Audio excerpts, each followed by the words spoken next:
Good morning. A nice way to start video, playing a fish. It's kiting into some weed. They instinctively go, don't they, to places where they can find security away from the angler.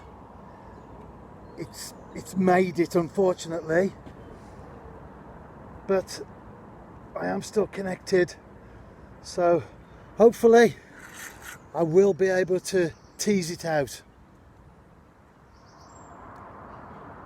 I've put the rod on the ground, hoping that the fish comes out the weed itself. That's always a good option when you're in this type of situation. And what I want to see now is for the rod tip to move again. But I must admit, it does seem as if it's in there. I mean, it could even have shed the hook. That's often the case as well. We shall see. Unfortunately, no fish. I've lost the gear. I do have the suspicion though that that was a carp and not a tench. I've cast out again, put more bait out. It's a very still morning, so I am looking for signs of feeding tench. They do give themselves away easily, don't they, especially on certain venues. Others maybe not so, but some venues very much indeed. I don't feel too good now actually, but I felt rough in the night. I woke up, it was dark, so it was certainly after midnight, but before 4, and I was dithering.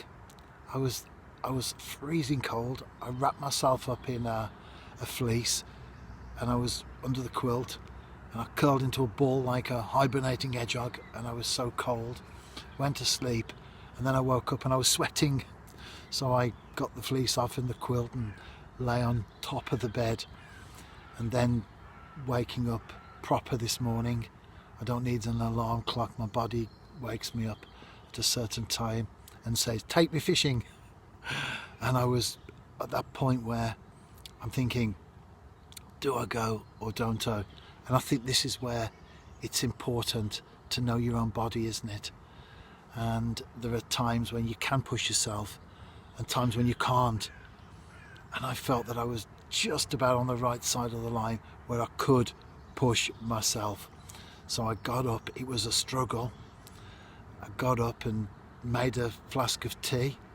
In fact, I haven't even touched it yet while I've been here, and that's unusual because normally the first thing I do when I cast out is get the tea poured.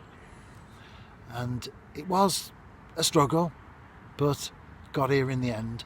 And I don't have many paracetamols. I can probably count the number of times in a year that I have them on one hand, but I did have a couple before I came out. I think that's important to reiterate. Know your own body. Sometimes we give in too easily.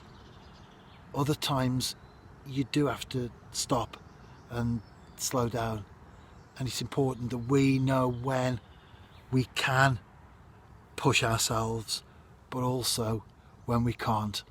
And I did feel, as I've said, I was just on the right side of that line. But what I would like for my efforts is a tinker on the bank. Will that happen? I can't see any feeding bubbles out there at the moment, but let's hope that there will be in due course. A lovely bite there. I struck. I've got the fish on, and this one doesn't have the power of the previous lost fish. I am pretty certain it was a carp actually. I don't think there's any doubt about that now as I've reflected on it. This is a tench though, and I'm very much in the driving seat. It's in open water, and as long as the hook is secure, it'll be in the back of the landing net in a few seconds or so. And here it is. Tail's curling round. Come on, straighten out. It's like a dogfish. If you've ever been sea fishing, caught one of those, you'll know what I mean. Come on. Shall we try a different angle? Let's turn it round. Different side, should I say. There you go. Oh, it's still curling, but that's it. That's fine.